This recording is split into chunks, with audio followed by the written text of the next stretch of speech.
Avropanın İslam Qabilev Hava Tədqiqatları Mərkəzinin troposferin orta qatları üçün siklon və antisiklonların ümumi gedişi haqqında təhlillərə əsasən aprel ayı ərzində Qafqazın cənubu Azərbaycan ərazisində uzunmüddətli bir isti hava dalğasının baş verməsi ehtimalı olduqca zəif bir ehtimaldır. Çünki xüsusilə də Rusiyanın qərb hissəsində tez-tez ekstratropik tipli siklon sistemlərinin aktivləşməsi nəticəsində Rusiyanın qərb rayonlarında və Qara Dəniz ərazisində, Xəzər Dənizı ölkələrində aprel ayı ərzində hava şəraitinin tez-tez təkrarlanan bir şəkildə kəskin dəyişilməsi üçün münbir sinoptik şəraitin yaranması gözlənir.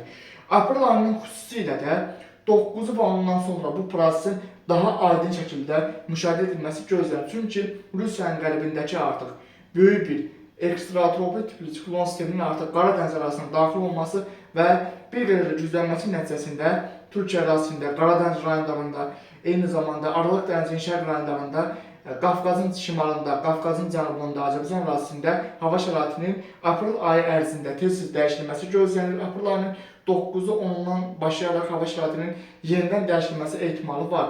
Yəni bu tip sinoptik prosesin ümumi analizlərini, təhlillərinə əsasən aprel ayı ərzində əvvəlki dövrlərdə isti hava dalğaları Azərbaycan ərazisində müşahidə edilib, lakin 2026-cı ilin aprel ayı ərzində Azərbaycan ərazisində uzunmüddətli bir isti hava dalğasının müşahidə olunması ehtimalı və kifayət qədər zəif bir ehtimal olaraq qalır.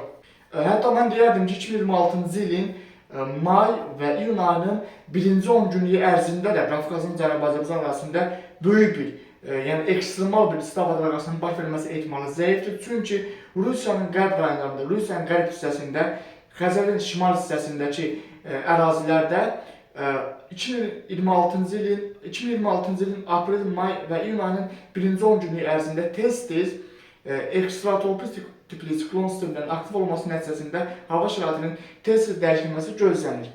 Bu proseslərin bir çox riskləri var. Çünki isti hava dalğaları ilə soyuq hava dalğalarının məhz Qafqazın cənubu Azərbaycan ərazisində bir-birinin toqquşması fonunda leysan xarakterli yağışların yağması, dolu prosesləri, ildırım, güclü külək, yəni fırtınalı proseslərin tez-tez təkrarlanması gözlənilir. Yəni Azərbaycan ərazisi həm soyuq hava kütlələrinin təsiri altında olacaq, həm də isti hava kütlələrinin təsiri altında olacaq. Nəticədə aprel ayı ərzində ümumilikdə 2026-cı ilin yaz-ya kürsulluq dövrü, yəni 2026-cı ilin aprel, may və iyun ayının 10-u 15-nə qədər olan müddət ərzində Qafqazın cənubu Azərbaycan ərazisi tez-tez ekstratropik tipli siklon sistemlərinin təsiri altında olacaq. Yəni həm Aralıq dənizinin şərqindən, həm Qara dənizinin şərqindən, həm də Rusiyanın qərbindən tez-tez subtropik, ekstratropik tipli siklon sistemlərinin Qafqazın cənubuna müdaxiləsi fonunda bu sistemlərin təsirindən Azərbaycan ərazisi tez-tez həm isti hava dalğalarının, həm də soyuq hava dalğalarının təsiri altında olacaq keçid prosesləri nəticəsində, yəni bu siklonlar tez-tez keçid ilə əlaqədar olaraq Azərbaycan ərazisində leysanlarda, dolu proseslərində bir xeyli artım ehtimalı var. Bu proseslərin təsirləri nəticəsində Qafqazın cənubunda şirin su ehtiyatının artması mənasında bu proses müsbət amil olsa da, lakin tez-tez sel daşqın proseslərinin təkrarlanması nəticəsində artıq bir sıra problemlərin yaranması ehtimalı var. Bu barədə yenilənmiş məlumatların təhlilləri kanalda yayımlanacaq.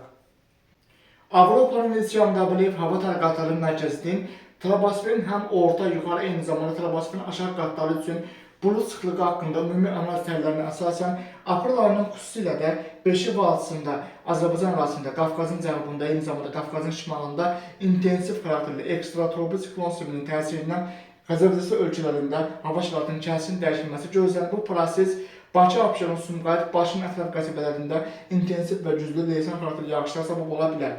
Bu prosesin bir qədər sabitləşməsi aprel ayının 7-ci və 8-cində gözlənilsə də Bakıda aprel ayının 7-ci və 8-cində tez-tez dumanlı hava şəraitinin təkrarlanması ehtimalı var.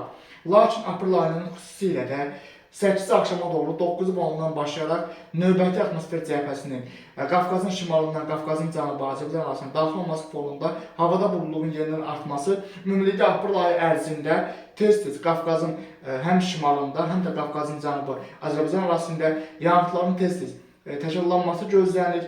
Bu proses nəticəsində ümumi olaraq 2026-cı ilin yaz yağışçılıq dövrünün əvvəlki 2025-ci ilin yaz yağışçılıq dövrü ilə müqayisədə bir xeyli yanğınlarda artım gözlənilir. 2026-cı ilin yaz yağışçılıq dövründə ümumilikdə Gürcistan ərazisində, Türkiyə ərazisində və Azərbaycan ərazisində yanğınların bir xeyli artması gözlənilir. Yəni soxulluq iqlim göstəriciləri ilə müqayisədə yanğınlarda bir xeyli artım gözlənilir. Bu proseslərin təsirindən ümumi olaraq Kür çayının yuxarı axınında, Kür çayının aşağı axınında, Araz çayında sululuqda artım ehtimalı var. Yəni 2025-ci illə müqayisədə əsas qonşu çaylarda da sululuğun bir xeyli artması, ümumilikdə ölkədaxili çaylarda sululuqda artım gözlənilir. Bu şirin suyun bolluğu mənasında müsbət əmil olsa da, sel, daşqın, su basma hadisələrindəki artımın müəyyən zərərlərə səbəb olması ehtimalı var. Troposferdə gedən yəni yaz ayları üçün xarakteri olmayan bir qədər soyuq hava şüalarının tez təkrarlanması fonunda, xüsusilə də Rusiyanın qərb rayonlarında 2026-cı ilin aprel ayı ərzində tez-tez ekstratropik tipli siklon sisteminin aktivləşməsi gözlənilir. Bu da 2026-cı ilin aprel ayı ərzində Qafqazın cənubunda da tez-tez isti və soyuq tipli hava axınlarının bir-birlərini əvəz etməsi gözlənilir. Nəticədə topa yağış buludlarının aktiv inkişafı üçün mümbir sınaqlı şəraitinin yaranması ehtimalı var. Nəticədə qeyri-sabit hava şəraiti olan günlərin sayında 2026-cı ilin aprel ayı ərzində bir xeyli artım ehtimalı var. Bu barədə yenilənmiş məlumatların təhlilləri kanalda yayınlanacaq. Avropanın İSYAM-WF hava tərəqqatları mərkəzinin ümumilikdə yaxın bir həftə ərzində troposferin orta qatlarındakı siklon və antisiklonların ümumi analizlərin təhlillərinə əsasən xüsusilə də Rusiyanın qərbindən Qara dəniz arasına doğru uzanan geniş əraziləri əhatə etməsi gözlənilən ekstratropik tipli siklon sisteminin aprel ayının 6-sından 13-nə qədər olan müddət ərzində tez-tez aktivləşməsi gözlənilir. Nəticədə Qara dəniz ərazisində, yəni Qara dəniz rayonlarında, Türkiyədə, ümumilikdə Xəzər ölkələrində, Qafqazın şimalında, Qafqazın cənubu Azərbaycan ərazisində və Qazaxıstan, Türkmənistan ərazilərində hava şəraitinin tez-tez kəskin dəyişməsi gözlənilir. Bu proses nəticəsində xüsusilə də bu ekstratropik tipli siklon sisteminin sağ qolunun Qafqazın cənubu Azərbaycan arasında keçməsi fonunda həm Qara dənizdən daşınan rütubətli hava, həm Aralıq dənizi şərq rayonlarından daşınan rütubətli hava, həm də Xəzər dənizi ərazisindən troposferin orta və yuxarı qatlarına doğru daşınan rütubətli hava kütlələrinin təsirindən Qafqazın cənubu Azərbaycan arasında hava şəraitinin hər 2 gündən bir tez-tez kəskin dəyişilməsi üçün mümbir sınaqlı şəraitinin yaranması gözlənilir. Yağıntılarda bir xeyli artım ehtimalı var. Eyni zamanda isti və soyuq hava kütlələrinin tez bir-birlərini əvəz etməsi nəticəsində müəyyən mütəxəssis insanlarda da bəzi narahatlıqların artması ehtimalı var. Ümumilikdə Azərbaycan ərazisində yağıntıların aprel ayının 6-sından 13-nə qədər olan müddət ərzində bir xeyli artması ehtimalı var. Yəni hava şəraiti tez-tez dəyişiləcək. Aprel ayı ərzində də Azərbaycan arasında uzunmüddətli bir isti hava dalğasının baş verməsi ehtimalı zəif bir ehtimaldır. Daha çox tez-tez dəyişən hava şəraiti gözlənilir aprel ayı ərzində. Yəni həm isti hava dalğalarının bir qədər zəif qolları Qafqazın cənubu Azərbaycan arasında keçəcək, həm də soyuq hava kütlələrinin Qafqazın cənubuna keçməsi fonunda isti və soyuq hava kütlələrinin Qafqazın cənubu Azərbaycan arasında tez-tez bir-birlərini əvəz etməsi gözlənilir. Bugünlük bu qədər. Növbəti günlərdə atmosfer proseslərində gözlənilən ən son dəyişikliklər haqqında kanalda yenilənmiş məlumatların təhlilləri yayımlanacaq.